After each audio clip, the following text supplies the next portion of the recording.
I will be doing my medication administration skills checkup.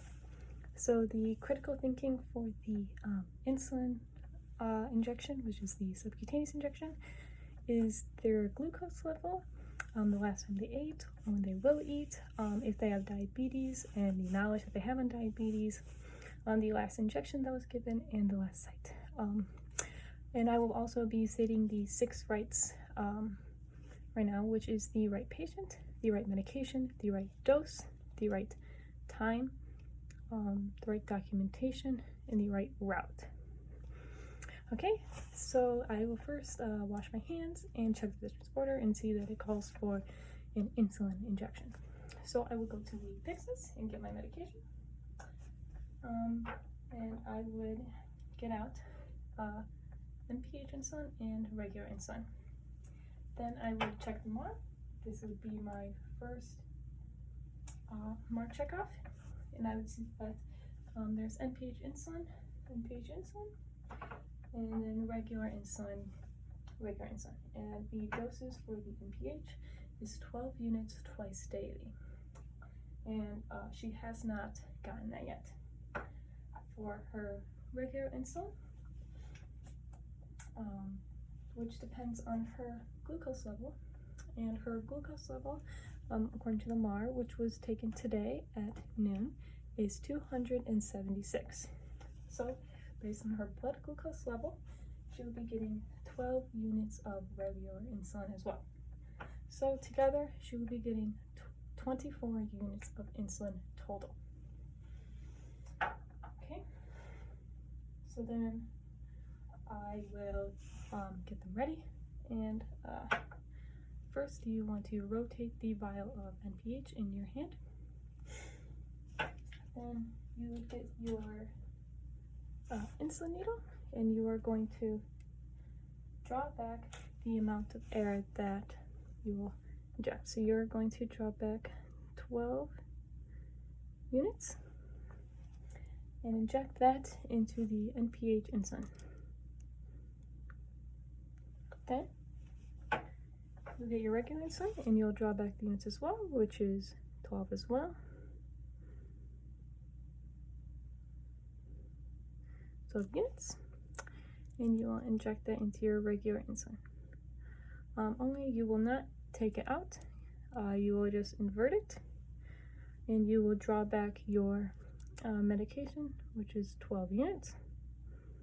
So you'll draw that back with it still in there, and you would verify with another nurse to see that it is 12 units of regular insulin.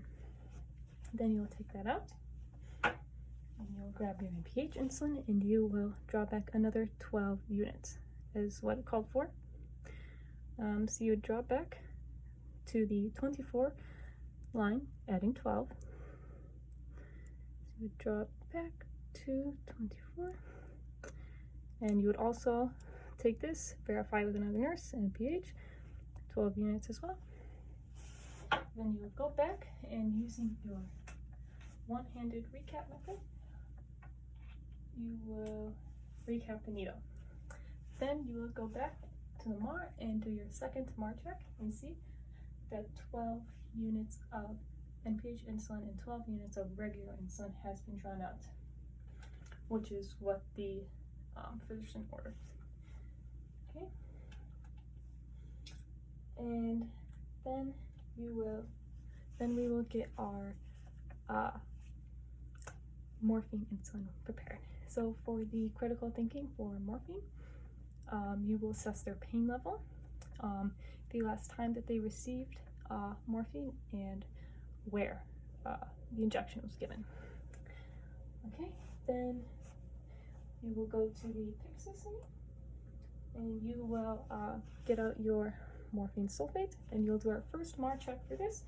See morphine sulfate, see that it checks out, that we got the right one.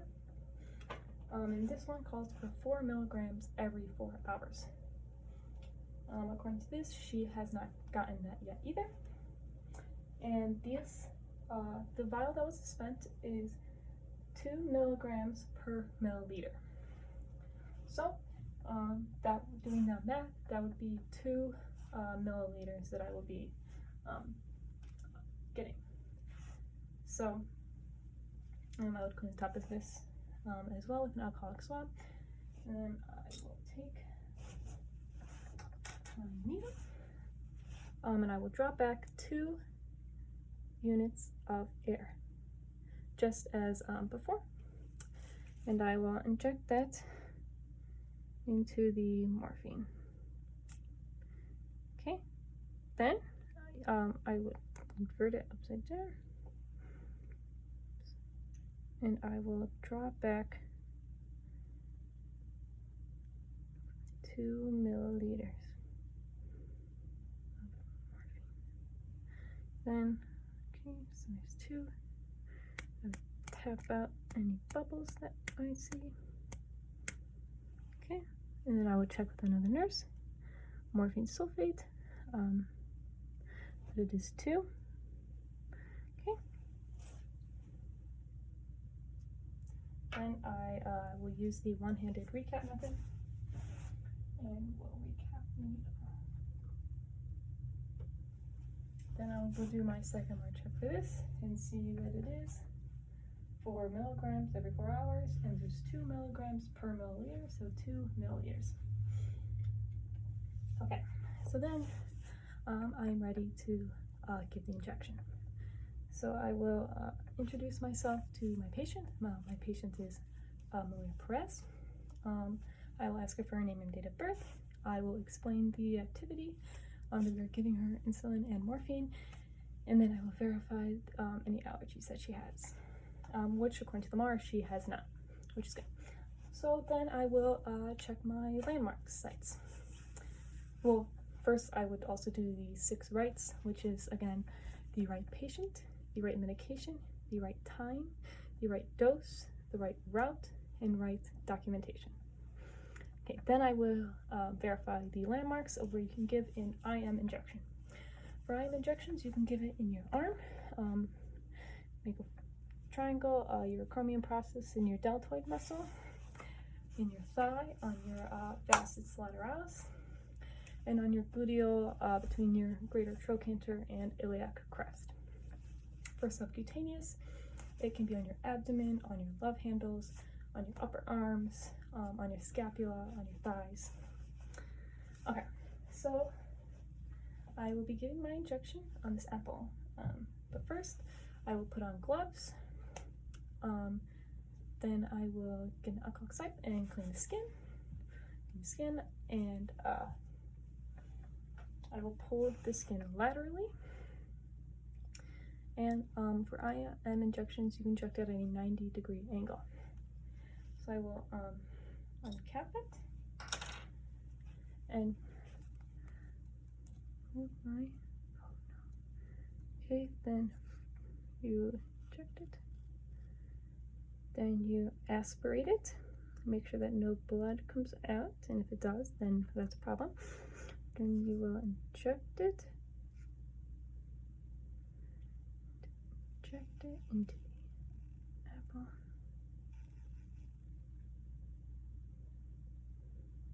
It's kind of a juicy apple, so I'm sorry it all spilled everywhere. But after, you would wait 10 seconds, and then you will remove the needle. Using one hand, you will initiate the safety. I will not be doing so at the time. You would place it in the sharps container and apply a band-aid if needed. Okay. Then we will do our subcutaneous injection using this. Unfortunately, I pulled my safety, so I will not be using this, but I will be using the IM needle to do it. You would do your last check, make sure 24, got it, good. And then you will clean the skin. You will pinch the skin 1 inch outward, and then insert it at a 45-degree angle. I'll just insert it at a 45-degree angle, and then inject and pull out. And then you would activate the safety and place in the sharps container, and apply a band-aid if needed. Then I will remove my gloves, wash my hands, and document all the information. Then I will return in about a half hour to see the effects that the medication has been having and if there's any side effects.